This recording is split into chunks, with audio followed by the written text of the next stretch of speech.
ಇನ್ನು ಕೆಲವೊಂದು ಜನ ರೈತರಾಗಿಯೋ ಇನ್ನು ಸಣ್ಣ ಪುಟ್ಟ ಯಾವುದೇ ಒಂದು ಕೆಲಸ ಇದ್ರೂ ಕೂಡ ಮಾಡುವಂತಹ ಚಾಣಾಕ್ಷತನವುಳ್ಳವರು. ಇನ್ನು ಕೆಲವೊಂದು ಜನ ಸೇನೆಯಲ್ಲೂ ಕೂಡ ಕಾರ್ಯವನ್ನು ನಿಭಾಯಿಸ್ತಕ್ಕಂತಹ ಸಾಧ್ಯತೆ, ಪೊಲೀಸ್ ಡಿಪಾರ್ಟ್ಮೆಂಟ್ ಅಲ್ಲಿ ಇಲ್ಲೂ ಕೆಲವೊಂದು ಜನ ಇರ್ತಾರೆ.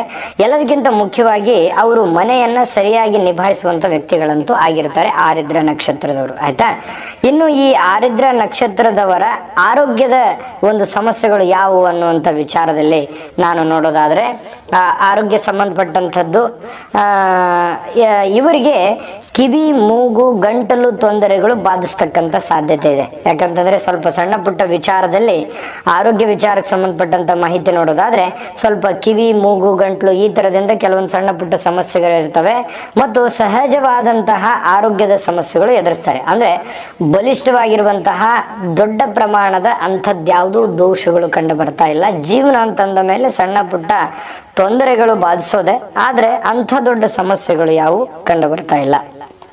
ಬನ್ನಿ ವೀಕ್ಷಕರೇ, ಹಾಗಿದ್ರೆ ಈ ನಕ್ಷತ್ರದಲ್ಲಿ ಆರಿದ್ರ ನಕ್ಷತ್ರದಲ್ಲಿ ಹುಟ್ಟಿರ್ತಕ್ಕಂತಹ ವ್ಯಕ್ತಿಗಳಿಗೆ ಯಾವ ಒಂದು ನಕ್ಷತ್ರದಲ್ಲಿ ಹುಟ್ಟಿರುವಂತಹ ಸ್ತ್ರೀಯರು ಅಂದ್ರೆ ಕನ್ಯೆಯರು ಸೂಟ್ ಆಗ್ತಾರೆ ಅನ್ನುವಂತ ಮಾಹಿತಿಯನ್ನ ನಾನು ನಿಮ್ಗೆ ತಿಳಿಸ್ಕೊಡ್ತಾ ಇದ್ದೀನಿ. ಈ ಆರಿದ್ರ ನಕ್ಷತ್ರದಲ್ಲಿ ಹುಟ್ಟಿದಂತ ವರನಿಗೆ ಈ ಕೃತಿಕಾ ನಕ್ಷತ್ರದ 2, 3, 4ನೇ ಚರಣ ಹಾಗೂ ರೋಹಿಣಿ ನಕ್ಷತ್ರ, ಆರಿದ್ರ, ಪುನರುಸು ನಕ್ಷತ್ರದ ಮೊದಲ 3 ಚರಣಗಳು, ಪುಷ್ಯ ನಕ್ಷತ್ರ, ಆಶ್ಲೇಷ ನಕ್ಷತ್ರ, ಮಘ, ಪೂರ್ವ ಮತ್ತೆ ಉತ್ತರ, ಹಸ್ತ, ಚಿತ್ತ, ಸ್ವಾತಿ ಮತ್ತು ವಿಶಾಖ ನಕ್ಷತ್ರದ ಮೊದಲ 3 ಚರಣಗಳು, ಅನುರಾಧ ನಕ್ಷತ್ರ, ಉತ್ತರಾಷಾಢ ನಕ್ಷತ್ರ, ಧನಿಷ್ಠ ನಕ್ಷತ್ರ ಮತ್ತು ಉತ್ತರ ಭಾದ್ರಪದ ನಕ್ಷತ್ರದ ಕನ್ಯೆಯರು ಈ ಒಂದು ಆರಿದ್ರ ನಕ್ಷತ್ರದಲ್ಲಿ ಹುಟ್ಟಿದಂತ ವರನಿಗೆ ಸೂಟ್ ಆಗ್ತಾರೆ.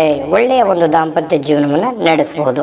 ಅದೇ ರೀತಿಯಾಗಿ ಈ ನಕ್ಷತ್ರದಲ್ಲಿ ಹುಟ್ಟಿರ್ತಕ್ಕಂಥ ಕನ್ಯೆಯರಿಗೆ ಅಂದ್ರೆ ಹೆಣ್ಣು ಮಕ್ಕಳಿಗೆ ಯಾವ ನಕ್ಷತ್ರದಲ್ಲಿ ಇರತಕ್ಕಂತ ಒಂದು ಹುಡುಗರು ಸೂಟ್ ಆಗ್ತಾರೆ, ವರ ಸೂಟ್ ಆಗುತ್ತೆ ಅನ್ನುವಂಥ ಮಾಹಿತಿ ನೋಡೋದಾದ್ರೆ, ಈ ಕನ್ಯೆಯರಿಗೆ ಭರಣಿ ನಕ್ಷತ್ರದ 4 ಚರಣಗಳು ಮತ್ತು ಕೃತಿಕಾ ನಕ್ಷತ್ರದ 2, 3, 4ನೇ ಚರಣ, ರೋಹಿಣಿ ನಕ್ಷತ್ರ, ಮೃಗಶಿರ, ಆರಿದ್ರ, ಮಗ, ಉತ್ತರ ಮತ್ತು ಈ ಉತ್ತರ ಪಾಲ್ಗುಣಿ ಮತ್ತು ಹಸ್ತ, ಚಿತ್ತ, ಸ್ವಾತಿ, ವಿಶಾಖ, ಅನುರಾಧ, ಪೂರ್ವಾಷಾಢ, ಪೂರ್ವಾಷಾಢ ನಕ್ಷತ್ರದ ಮೊದಲ 1 ಚರಣ ಬಿಟ್ಟು 2, 3, 4ನೇ ಚರಣ ಮತ್ತು ಪೂರ್ವಾಷಾಢ ನಕ್ಷತ್ರದ ಮೊದಲ 3 ಚರಣಗಳು, ಧನಿಷ್ಠ ನಕ್ಷತ್ರ ಮತ್ತು ರೇವತಿ ನಕ್ಷತ್ರದಲ್ಲಿ ಹುಟ್ಟಿರ್ತಕ್ಕಂತಹ ಹುಡುಗರು ಈ ಕನ್ಯೆಗೆ ಸೂಟ್ ಆಗ್ತಾರೆ. ಆರಿದ್ರ ನಕ್ಷತ್ರದಲ್ಲಿ ಹುಟ್ಟಿರ್ತಕ್ಕಂಥವರಿಗೆ ಒಟ್ಟಾರೆಯಾಗಿ ಆರಿದ್ರ ನಕ್ಷತ್ರದಲ್ಲಿ ಬರ್ತಕ್ಕಂತಹ ಒಂದು ಮಿಥುನ ರಾಶಿಯ ಆರಿದ್ರ ನಕ್ಷತ್ರದ ಈ ಒಂದು ಗುಣ ಸ್ವಭಾವ ಆಗಿರ್ಬೋದು, ಆರೋಗ್ಯ ವಿಚಾರವಾಗಿರ್ಬೋದು, ಸಮಗ್ರವಾದಂಥ ಮಾಹಿತಿಯನ್ನ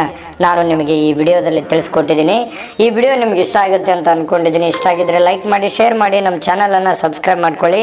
ಬೆಲ್